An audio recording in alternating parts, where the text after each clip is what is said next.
Hello friends, मैं हूं अमन।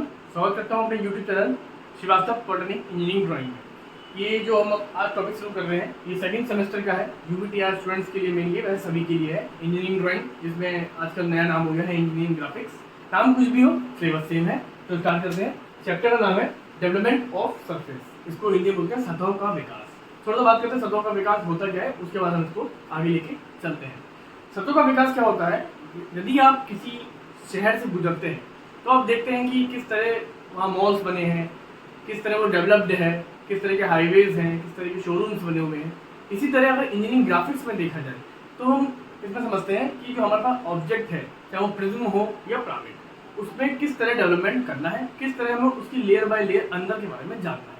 तो इस चैप्टर में हम सतहों के विकास में यही करने वाले हैं कि कोई प्रिज्म, पिरामिड, पेंटागन, हेक्सागन, इन सभी को ओपन करने के बाद इनकी अंदर से लेयर किस तरह दिखाई देगी, या इनके किसी ऊपर के टुकड़े को अगर हम कट के निकाल दें या नीचे से निकाल दें तो उसके बाद उसको ओपन करने के बाद क्या दिखाई देगा। फॉर एग्जाम्पल, अगर हम एक बर्थडे कैप को उसको जहाँ से हमने मोड़ के उसको फोल्ड करके बनाया है, अगर वापस खोलें तो वो कैसी दिखाई देगी, वो पेपर कैसा होगा। एक एम्बुलम को अगर हम खोल के एक समतल सतह पर बिछा दें तो वो हमें किस शेप में दिखाई देगा, ये हम इस डेवलपमेंट ऑफ सरफेस में समझेंगे। आगे बढ़ते हैं। मैंने बोर्ड पे पहले से मेंशन कर रखा है जिससे वीडियो लंबा ना हो।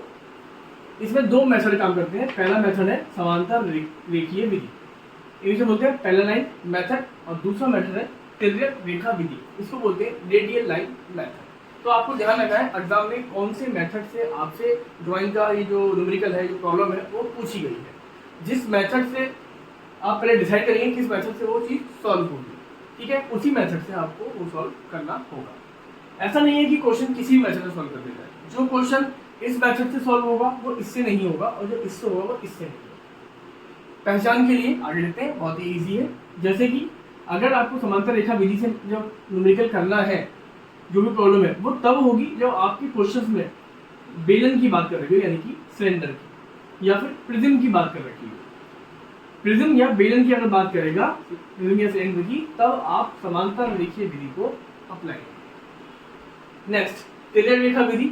यहाँ अगर आपके प्रॉब्लम में पिरामिड या शंकुकोण की बात होती है तब आप करेंगे तिर्यक रेखा विधि से। तिर्यक रेखा विधि में कोई भी प्रॉब्लम जब हम उसको ओपन करते हैं ऑब्जेक्ट को, तो वो इस तरह खुलता है।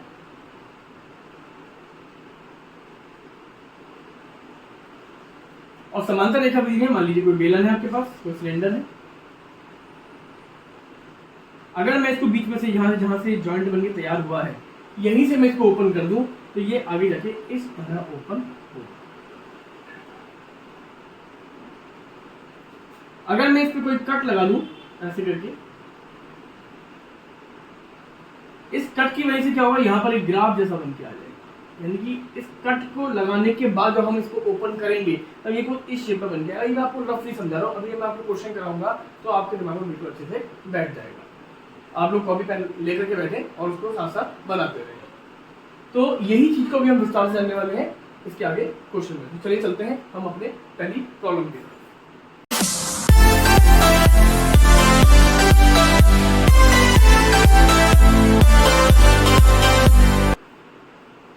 तो इंट्रोडक्शन समझने के बाद बढ़ते हैं हम अपनी प्रॉब्लम की तरफ। मैंने बोर्ड पे क्वेश्चन लिख लिया है, हिंदी में क्वेश्चन लिखा है मैंने, इंग्लिश में क्वेश्चन आपको डिस्क्रिप्शन में मिल जाएगा, जो इंग्लिश वाले स्टूडेंट्स हैं वहां से दे सकते हैं। मेरे बोर्ड पे ज़्यादा जगह नहीं थी, इसलिए मैंने हिंदी में लिखा और इंग्लिश में क्वेश्चन डिस्क्रिप्शन में डाल दिया है। साथ ही साथ और भी हमारे अदर वीडियो के लिंक्स वहाँ पे आपको मिलेंगे, आप उनको भी ओपन करके वहाँ से ड्राइंग से रिलेटेड जो और अदर क्वेश्चन हैं उनको आप वहाँ से पढ़ सकते हैं। बढ़ते हैं अभी इस प्रॉब्लम 1 की तरफ। एक बार मैं क्वेश्चन आपको पढ़ के समझा देता हूँ।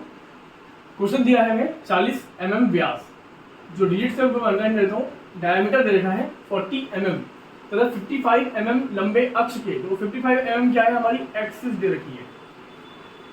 अक्ष के बेलन को, सबसे जरूरी पॉइंट है ये सिलेंडर बेलन का आधार भूमि पर स्थित है। इसको एक ऐसे परिचित तल के द्वारा काट दिया जाता है जो ऊर्ध्वाधर तल यानी कि VP के लंबवत परपेंडिकुलर व भूमि से 30 डिग्री के कोण पर झुका हुआ है तथा बेलन की अक्ष को आधार से, बेलन की अक्ष यानी कि जो उसके मिड में जो पॉइंट होता है अक्ष, आधार से 35 mm दूर काटता है। बेलन के कटे शेष भाग की बाहरी सतह का विकास क्षेत्र, बाहरी सतह का विकास मतलब डेवलपमेंट ऑफ सरफेस हमको ड्रॉ करके दिखाना है।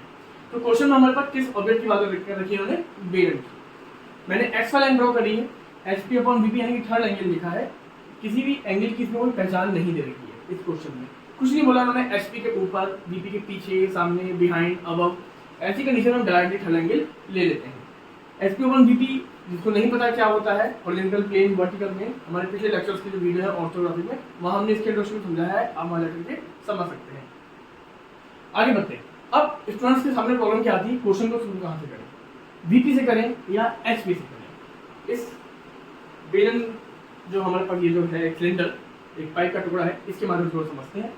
इन्होंने बोला है 40 mm व्यास, यानी कि जो पाइप का जो सर्किल है, वक्र जो है ये कितना है 40 mm का।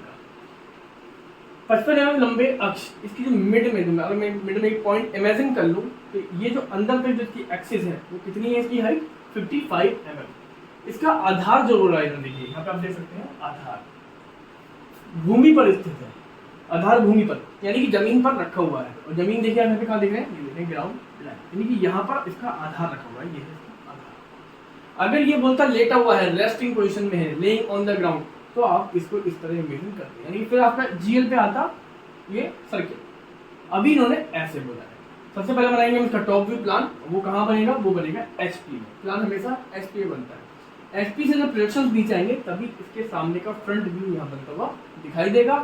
फिर इन्होंने बोला है इसको एक ऐसे परिचित तल के द्वारा काट दिया जाता है जो 30 डिग्री की कोण पे झुका हुआ है, हमने इस पर कट लगाना है, इस तरह हम इस पर आरी चला देंगे, ऐसा सोच लीजिए, ऐसा इमेजिन कर लीजिए, और वो उस एंगल को अगर मैं इस तरह आगे बढ़ाऊं जमीन तक तो वो कितने डिग्री का एंगल रहता है, 30 डिग्री का। काटना कहाँ से है, यहाँ से काटूं, यहाँ से काटूं, यहाँ से काटूं, ये चीज देखते हैं।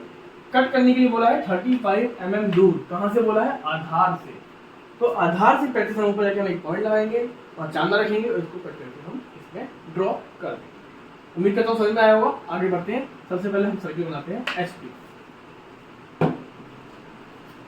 सर्किल आप कंपास से बनाएंगे 20 mm डिस्टेंस लेकर के। मैं बोर्ड पर हूँ, मैं इसके लिए प्लास्टिक की कैप का सहारा लेता हूँ।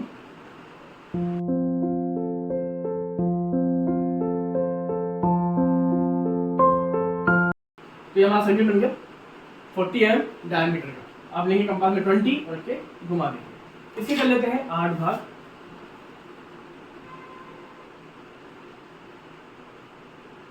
XY के समांतर पहली लाइन ड्रॉ कर देंगे ऐसे। एक परपेंडिकुलर वर्टिकल कर देंगे या फिर चांदा रख करके 90 डिग्री ले सकते हैं आप। हमें करने हैं इसके 8 भाग। तो यहाँ चांदा रख के यहाँ पे मिलेगा आपको 90 डिग्री, 0 180। आप 45 पे पॉइंट लगा देंगे और 45 डिग्री पे पॉइंट लगा देंगे। इससे इसको मेंशन करते हुए इसके बराबर 8 भाग बना देंगे।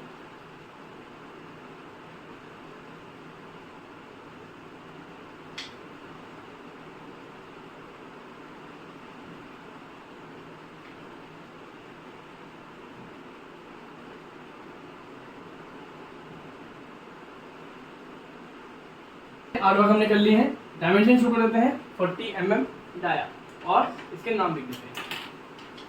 बेलन क्या है, एक प्रिज्म की तरह होता है जिसका नीचे का सरफेस और ऊपर का सरफेस एक जैसा। तो प्रिज्म होता है जिसमें ऊपर एक टिप होती है, वो एक पिरामिड होता है। प्रिज्म के केस में जो हम यहाँ नंबरिंग करेंगे वो हम डबल करेंगे, यानी कि A B C D E F G H। Double numbering मतलब यहाँ पे लगाएंगे 1/2/3/4 ऐसे ही आगे। डबल नंबरिंग क्यों करिए, अभी आपको आगे पता चल जाएगा। डायमीटर शो कर देते हैं।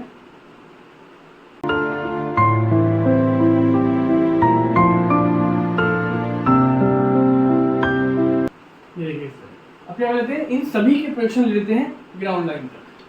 प्रोजेक्शन 12 पेंसिल से ड्रॉ करेंगे साफ साफ।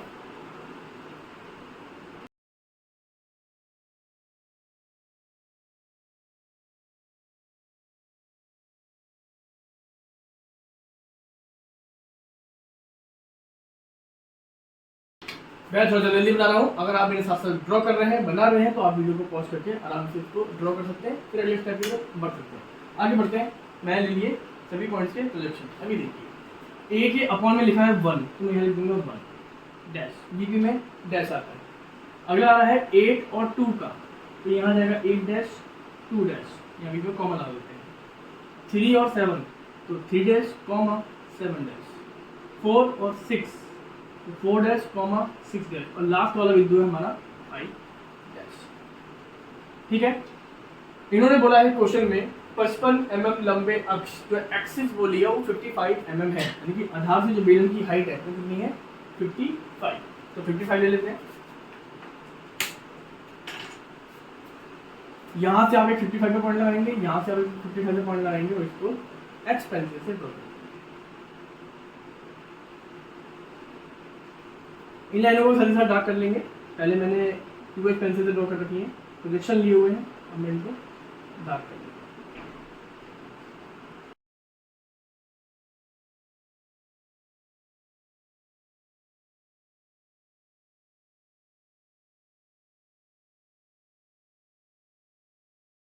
देखिए a अपॉन 1, तो 1 तो आगे नीचे और a आएगा ऊपर, यही रीजन था नंबरिंग डबल करने का। ऊपर आ जाएगा b dash comma h dash, c dash comma g dash, d dash f dash, ये है e का प्रोजेक्शन।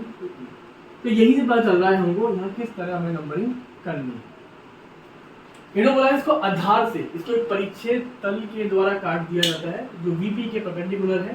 परपेंडिकुलर VP के वो आपको 3D में दिखाई देगा। भूमि से 30 डिग्री के कोण पर झुका हुआ है लेकिन 35 mm दूर काटता है। तो यहाँ से 35 mm हम ले लेते हैं इस पे हाइट, और यहाँ एक छोटा सा बेस बना लेते हैं जिससे हम प्रोटेक्टर को इसके ऊपर रख सकें। तो ये 35 mm आया, यहाँ मैंने एक छोटा सा बेस बना लिया हल्का सा 2H पेंसिल से, और 35 को मैचिंग कर।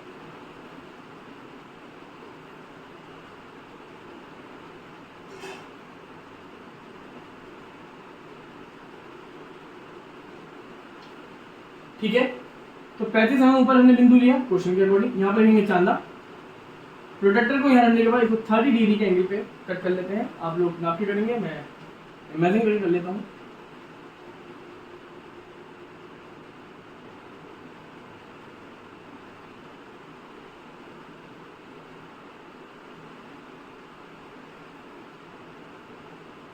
ये लॉन्ग शॉर्ट लाइन से मैंने कट किया है 30 डिग्री के एंगल। ये हमारी कटिंग प्लेन लाइन होती है।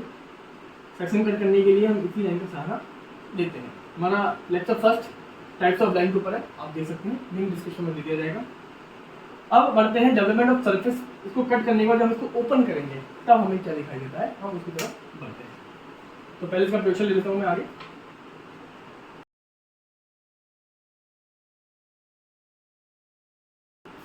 प्रोजेक्शन लिया मैंने आगे। आगे क्या है, जब हम इसको इस तरह ओपन कर देंगे, मान लीजिए मैं बताता हूँ आपको, अगर हम इस तरह कट करने के जब हम ओपन करेंगे तो यहाँ जो 8 भाग थे वो भी हमारे ओपन हो जाएंगे, खुल जाएंगे वो हमारे। तो यहाँ 8 पट्टियाँ बन के आ जाएंगी। पहली लाइन हम इस डायग्राम से कितनी भी दूरी पर ले सकते हैं, ये एक रेफरेंस लाइन है। अब बात करते हैं आगे ये जो ओपन हो जाएंगे इसकी स्पेसिंग क्या होगी, कितने कितने mm चौड़े ये हमारे खाने खुलेंगे। अब ये क्या है, सर्किल है। सर्किल मतलब सर्कमफेरेंस दिखाई दे रही है आपको, परिधि। इसको 8 भागों में बांटने के लिए हम सहारा लेंगे फॉर्मूले का। तो स्पेसिंग लिख देते हैं, ये फेयर वर्क रहेगा। स्पेसिंग मतलब अंतराल बराबर परिधि होना होता है 2πr या πd। तो πd, और हमें बांटना है इसको 8 भागों में। तो पाई की वैल्यू आपको पता है 22/7 या 3.14 3.14, और डी की वैल्यू कितनी है 40 mm। अपॉन 8 भागों में बांटना है। इसको सॉल्व कर लेंगे, ये आ जाएगा आपके पास 15.7 mm। अब 15.7 mm नापने में हमको होगा थोड़ा सा प्रॉब्लम, या तो हम 15 mm नापें या हम 16 नापें। दुनिया आगे बढ़ रही है, हम भी आगे बढ़ते हैं। इसको अप्रॉक्स में अपने एग्जामिनर को दिखा देते हैं कि हम 16 mm इसको लेकर के चलिए। ये फेयर वर्क रहेगा, और 16 mm के आप यहाँ पॉइंट लगा करके इसको 8 भागों में बांटें। तो चलिए पहले मैं कर लेता हूँ, तो आप लोग भी कीजिए।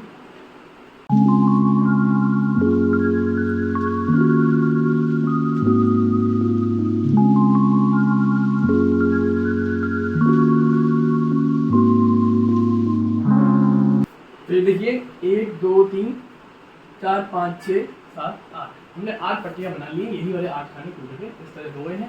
एक्स्ट्रा लाइन ऊपर की हम इरेज कर सकते हैं। नंबर डाल देते हैं, यहाँ 1 2 3 है, तो डालेंगे 1 2 3 4 5 6 7 8, और 1 दोबारा आएगा। क्यों आएगा मैं अभी आपको बताता हूँ। ऐसे ऊपर भी A B C D E F G H और ए दोबारा आएगा। जैसे कि जब आप इसको कट करके इस तरह यहाँ से कट करके इसको शीट बना देंगे, ओपन कर देंगे, इस पाइप को बिल्कुल खोल देंगे, समांतर लाइन बांट देंगे, तो ये जो बिंदु है ये कौन सा था हमारे पास, ए। ये बिंदु आपका दो बराबर भागों में बढ़ जाएगा, यानी कि इधर भी चला जाएगा इधर भी चला जाएगा, इसलिए ए और 1 आपके पास यहाँ पर 2 बार दिखाई दे रहा है। समझ में आ रही होगी ये चीज। आगे बढ़ता हूँ। इस कट ने, ये जो कट दिखाई दे रहा है आपको एंगल वाला, इसने क्या करा है, इसको यहाँ पर डैमेज कर दिया, एक यहाँ काट दिया, एक यहाँ कट कर दिया, यहाँ कट दिया है, एक यहाँ दिया, इन्हीं प्रोजेक्शंस को हम आगे लेके जाएंगे और देखेंगे कौन सा पॉइंट है वहीं तक लेके जाएंगे। जैसे कि ये वाला बिंदु किसका है, ई या 5, तो ई और 5 तक ही लेके जाएंगे। नेक्स्ट वाला डी और एफ, तो इस तरह लेके जाएंगे कि एफ और डी को कट करते हुआ एफ पे जाके रुक जाएगा। चलिए पहले कर लेते हैं।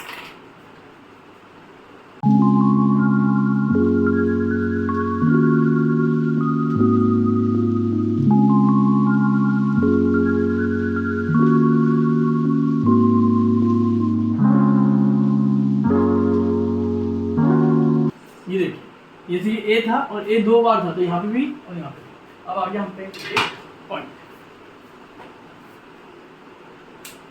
ये देखिए, सबसे पहले हमें ई मिला था, फिर हमें मिला एफ और डी, फिर सी और जी मिला था इस वाले लाइन से, सी और जी, फिर मिला है हमको बी और इधर मिला है एच, ये कॉमन थे, बी और एच, फिर लास्ट वाला है ए। तो ए है 2 बार, एक तो 2 बार ए है, इसलिए 2 बार तक पहुंचा है। अब ये जो पॉइंट्स आए हैं हमें इनको एक ग्राफ की तरह इस तरह हमें मिलाना है। बात यहाँ पर ये आती है, कुछ क्वेश्चन पे जब अभी हम आगे प्रॉब्लम 2 प्रॉब्लम 3 हम पढ़ेंगे, कहीं कहीं पे तो हम इसको स्केल से मिलाएंगे, जैसे इस बिंदु से इस बिंदु को स्केल का सहारा लेंगे, जैसे कि इसको रख के मिला दूँ, लेकिन इस क्वेश्चन में ऐसा नहीं करेंगे। यहाँ पर हम इसको फ्री हैंड मिलाएंगे, कोई स्केल का सहारा नहीं लेंगे। बात आती है कब स्केल से मिलाएंगे और कब फ्री हैंड, तो आप ध्यान रख सकते हैं, मैं यहाँ मेंशन कर देता हूँ। अगर बात होगी सिलेंडर की या कोन की, तब हम, या कोन की बात होती है तब हम इसको फ्री हैंड मिलाएंगे। और इसके अलावा अगर अदर केस में किसी की बात होती है, जैसे pentagon pyramid, hexagon pyramid, pentagon prism, hexagon prism, square prism, इस तरह की बात होती है, तब आप इसको बाय स्केल की हेल्प से मिलाएंगे। देखिए सिलेंडर में भी यहाँ पे सर्किल बनेगा, कोन में भी सर्किल ही बनेगा, तो आप याद कर सकते हैं जब भी सर्किल से शुरुआत होगी तो ये फॉर्मूला भी आएगा और इनको फ्री हैंड भी मिलाएंगे। जैसे मैं आपको फ्री हैंड मिला के दिखाता हूँ।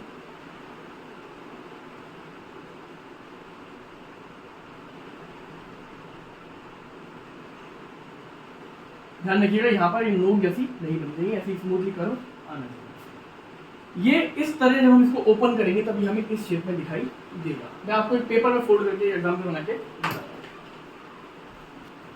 मान लीजिए ये एक शीट है, ओके, लोहे की शीट, प्लास्टिक की शीट कैसी हो सकती है, ये एक ब्रेड का टुकड़ा है, हमने इसको एक रोल करके एक ब्रेड रोल बना दिया। अगर ब्रेड का टुकड़ा हम इसको इमेजिन कर लेते हैं, किस शेप में बन गया, सिलेंडर की शेप में बन गया, ये सर्किल आ गया और ये 55 mm हाइट। अब आपसे किसी ने कभी ब्रेड रोल खा रहा है, एक काम कर थोड़ा सा मेरे को भी दे, तो मैं कहता हूँ उसको मैं दे तो दूंगा, लेकिन आधार से 35 mm ऊपर जाऊंगा, आधार से 35 mm ऊपर जाऊंगा और 30 डिग्री पे कोण पे काट के तेरे को मैं दूंगा। एक्सेप्ट तो बता, आपने कहा ठीक है दे दो। हमने उसको यहाँ से 30 डिग्री के कोण पे कट करके उसको ये हमने ब्रेड रोल आधा शेयर कर लिया, दे दिया, इमेजिन करिए हमने उसको। अब बाद में विचार मन में ये आया कि ऐसा तो नहीं ज़्यादा चला गया मेरे दोस्त के पास, तो हम इसका डेवलपमेंट ऑफ सर्फेस करके देखते हैं, यानी कि इसको ओपन करके देखते हैं, इसके अंदर कितना जो भरा हुआ मटेरियल बचा मेरे पास। तो दिमाग लगाया और उसको ओपन करके हमने देखा, क्या दिखा आपको, ऐसा ही एक ग्राफ दिखा। इन्होंने पेपर को एक बार फोल्ड किया होगा इसलिए एक बार ग्राफ बन के आया, हमने पेपर को कई बार फोल्ड किया था इसलिए हमारे ये जो पहाड़ जैसे ये 2-3 बार बन के आ गए हैं। तो यही है हमारा आंसर, दैट्स माय आंसर। इसी तरह आप इसको समझ सकते हैं कि किस तरह डेवलपमेंट ऑफ सर्फेस आपके सामने एक मैं एग्जाम्पल के द्वारा दिखा रहा हूँ। बहुत ही आसान तरीका है ये, तो साइड रखते हैं। क्वेश्चन हमारा कंप्लीट हो गया है, नाम लिख देते हैं, ये है हमारा पाई डी।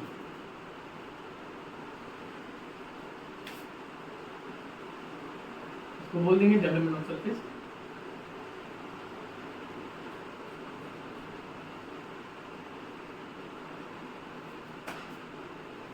ये हो गया हमारा प्लान या टॉप व्यू भी कह सकते हैं। और ये हो गया एलिवेशन।